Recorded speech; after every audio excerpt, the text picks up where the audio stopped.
नमस्कार दोस्तों। Welcome back to the Central Maxima. आपका स्वागत है सेंट्रल मैक्सिमा के नए वीडियो में। आज हम जेई मेंस के 2021 का एक ऐसा पीवाईक्यू करेंगे इलेक्ट्रोस्टैटिक्स चैप्टर से, जहां पर एसएचएम का भी बहुत जबरदस्त इनपुट है। बहुत इंटरेस्टिंग क्वेश्चन है, आपको बहुत कुछ सीखने को मिलेगा। एक प्रोटॉन एग्जीक्यूट कर रहा है सिंपल हार्मोनिक मोशन दो फिक्स्ड इलेक्ट्रॉन्स के बीच में। इसी में एसएचएम और इलेक्ट्रोस्टैटिक्स का लिंक भी आपको समझ में आएगा। स्टार्ट करते हैं कंसेप्ट के साथ। Two electrons each are fixed at a distance 2d. A third charged proton placed at the midpoint is displaced slightly by a distance x, जहां पर x d से बहुत छोटा दे रखा है, perpendicular to the line joining the two fixed charges. अभी तक question कुछ इस तरीके से है। दो इलेक्ट्रॉन्स हैं जिनको आपने फिक्स कर रखा है डिस्टेंस 2d इनके बीच में। एक प्रोटॉन जो पहले इनके मिड पॉइंट पर था, मतलब दोनों इलेक्ट्रॉन से d डिस्टेंस पर था, उसको आप x डिस्टेंस इनके परपेंडिकुलर डायरेक्शन में शिफ्ट करके रिलीज कर देते हैं। अब अगर आप इसको रिलीज करेंगे तो इस प्रोटॉन पर दोनों इलेक्ट्रॉन्स जो कि फिक्स्ड हैं, इलेक्ट्रॉन्स मूवेबल नहीं है लेकिन प्रोटॉन मूवेबल है, दोनों इलेक्ट्रॉन्स की वजह से इस पर जो फोर्स लगेगी वो नेचर में अट्रैक्टिव होगी। अट्रैक्टिव मींस एक इलेक्ट्रॉन इधर फोर्स इस पर जनरेट करेगा और दूसरा इलेक्ट्रॉन फोर्स इधर जनरेट करेगा। पक्की बात है, नेट फोर्स इस मिड पॉइंट की तरफ आएगी इस पर, और इसकी वजह से ये मिड पॉइंट की तरफ चलते चलते उसको ओवरशूट कर जाएगा। ओवरशूट इसलिए कर जाएगा क्योंकि मिड पॉइंट पर आते आते तक इसने कुछ वेलोसिटी गेन कर ली होगी और दूसरी साइड चला जाएगा। लेकिन दूसरी साइड जाने के बाद भी फोर्सेस का पैटर्न सेम रहेगा, और फोर्सेस का पैटर्न सेम रहेगा दैट मीन्स फोर्स अभी भी दोनों इलेक्ट्रॉन्स के मिड पॉइंट की तरफ लगना शुरू हो जाएगी। तो ये एक पैटर्न बन जाएगा कि ये मिड पॉइंट को क्रॉस करके पहले एक साइड जाएगा, फिर फोर्स मिड पॉइंट की तरफ लगेगी, उसको वापस से क्रॉस करके दूसरी तरफ आएगा। ऐसे मोशन को ऑसिलेशन कहा जाता है। और आपसे इस क्वेश्चन में सिंपल हार्मोनिक मोशन का एंगुलर फ्रीक्वेंसी ही पूछा है। क्वेश्चन कुछ इस तरीके से है। अगेन ये इलेक्ट्रॉन दोनों फिक्स्ड हैं।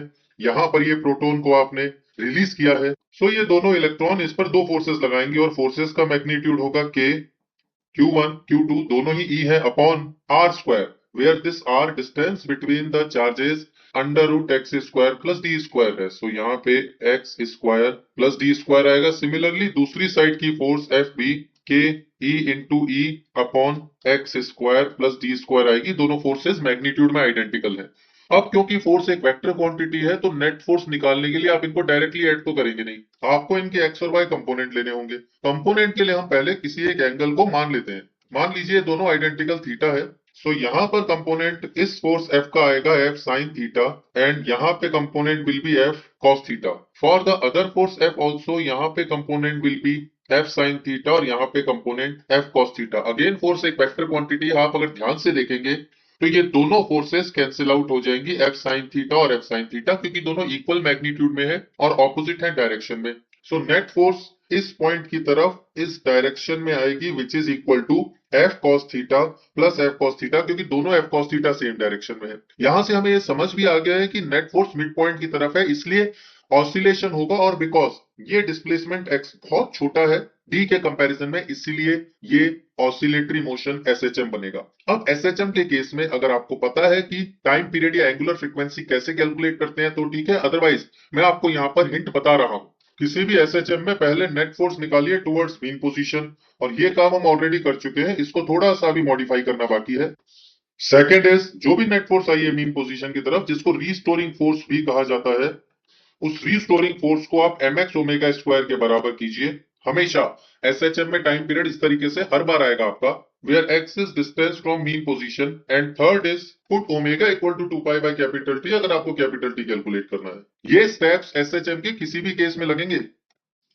के E square upon x square plus D square और कॉस थीटा। अगर इस डायग्राम से देखें राइट एंगल ट्राइंगल से, cos theta is base upon hypotenuse, cos theta आएगा x upon under root x square plus D square. यहाँ पे put करते हैं इसको। सॉल्व करने पे net force restoring force towards the mean position आ गया 2 K E square X upon x square plus D square की पावर 3/2। अब रीस्टोरिंग फोर्स एसएचएम होती है, मोशन एसएचएम होता है अगर net force restoring force x के प्रोपोर्शनल हो। यहाँ पे x के प्रोपोर्शनल है लेकिन नीचे x का एक टर्म और आ रहा है, दैट मीन्स हम ये नहीं बोल सकते कि this is exactly an SHM. But question में एक चीज और गिवन है आपको, and which is x is less than d, और क्योंकि x d से बहुत छोटा है x square plus D square को केवल डी स्क्वायर लिखा जा सकता है, एक्स स्क्वायर को डी स्क्वायर के रेस्पेक्ट में नेग्लेक्ट किया जा सकता है। That means net force will be return as 2k e² x upon यहां से x स्क्वायर नेग्लेक्ट हो जाएगा, हेंस d की पावर 3 आ जाएगा। नाउ अब F net proportional to X है, that means we can say कि ये ऑसिलेटरी मोशन एसएचएम भी है। अब हमारा दूसरा स्टेप है एफ को एम एक्स ओमेगा स्क्वायर के बराबर करना। या आपने नेट फोर्स जो कि एक्स स्क्वायर को नेग्लेक्ट करने के बाद आई थी, ये वाली, इसको एम एक्स ओमेगा स्क्वायर के बराबर किया।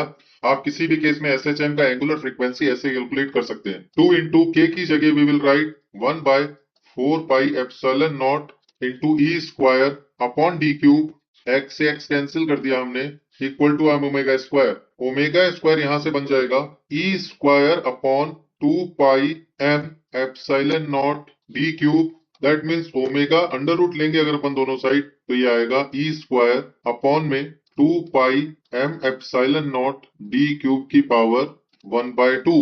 और उसने ई को, एग्जामिनर ने ई की जगह क्यू लिखा हुआ है, बस इतना चेंज है, हमने इलेक्ट्रॉन के चार्ज को ई माना है, उसने क्यू माना है। So answer is C, q square upon 2 pi epsilon naught m d q. So concept used, electric field में सिमेट्री का हमने ध्यान रखा है, स्मॉल एंगल या स्मॉल डिस्टेंस का अप्रोक्सीमेशन लिया है एसएचएम के लिए, और रीस्टोरिंग फोर्स को डिस्प्लेसमेंट के प्रोपोर्शनल किया है। इसी तरह हम पीवाईक्यूज को और सॉल्व करेंगे, उनके कॉन्सेप्ट्स को डिटेल में पढ़ते रहेंगे।